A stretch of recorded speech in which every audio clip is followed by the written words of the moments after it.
प्रिय भक्तों, ओम नमः शिवाय। यह कथा रुद्र संहिता पार्वती खंड से ली गई है।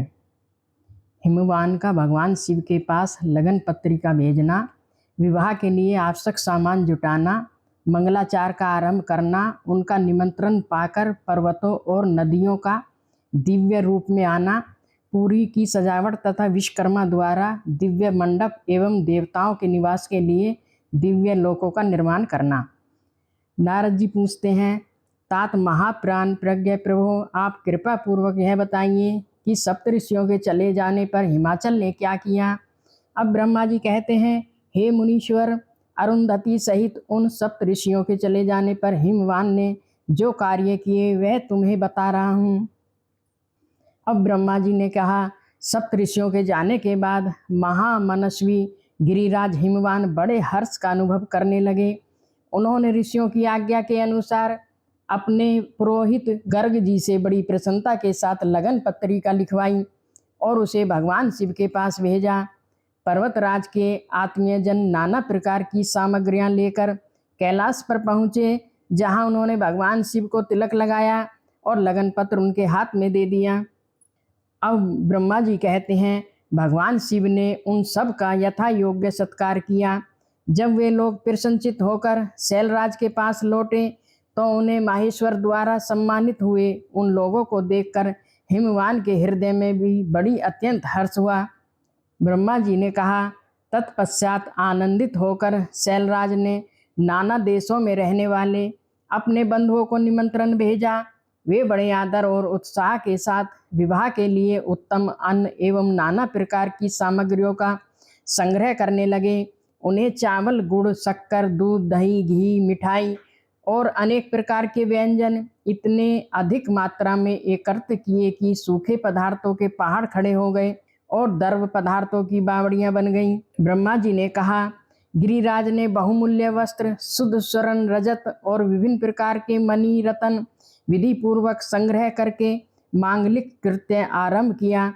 पर्वतराज के घर की स्त्रियों ने पार्वती का संस्कार करवाया और राजभवन की सुंदरियों ने आनंद पूर्वक मंगल कार्य का संपादन किया। उत्तम मंगलाचार संपन्न करके हिमाचल भी बहुत प्रसन्न हुए और अपने निमंत्रित बंधुजनों के आगमन की उत्सुकता पूर्वक प्रतीक्षा करने लगे। ब्रह्मा जी ने कहा, इसी बीच उनके निमंत्रित बंधु बांधव आने लगे। गिरिराज सुमेरु दिव्य रूप धारण करके नाना प्रकार के मणियों तथा महारत्नों को साथ ले वे अपने स्त्री पुत्रों के साथ हिमाचल के घर आए। मंदराचल, अस्ताचल, उदयाचल, विंध्या और कैलाश तथा अन्य सभी पर्वत दिव्य रूप धारण कर बहुत सी भेंटे सामग्री ले वहाँ उपस्थित हुए। सोनभद्र आदि नंद और संपूर्ण नदियाँ भी दिव्य नर नारियों के रूप धारण कर शिव पार्वती का विवाह देखने के लिए आए। उन सब ने आने से हिमाचल की दिव्यपुरी सब ओर से भर गई। वहाँ बड़े बड़े उत्सव हो रहे थे और चारों ओर ध्वजा पताकाएं फहरा रही थीं।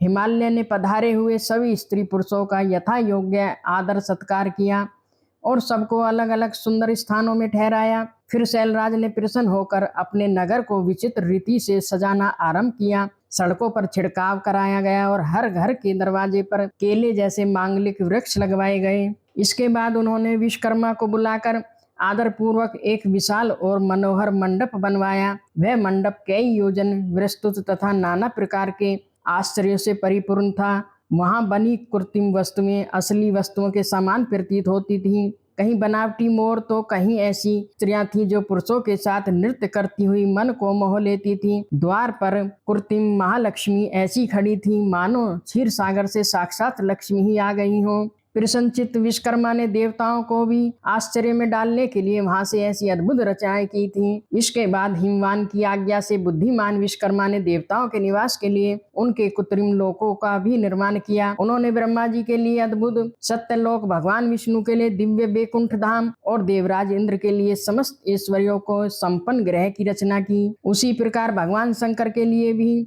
उन्होंने एक शोभाशाली ग्रह का निर्माण किया जो कि शिवलोक के दिव्य भवन के समान ही अनुपम था। यह रचना साक्षात महादेव जी को भी आश्चर्य में डालने वाली थी। फिर ब्रह्मा जी ने कहा, इस प्रकार यह सारा लौकिक व्यवहार करके हिमाचल बड़ी प्रसन्नता के साथ भगवान शंभु के शुभ आगमन की प्रतीक्षा करने लगे।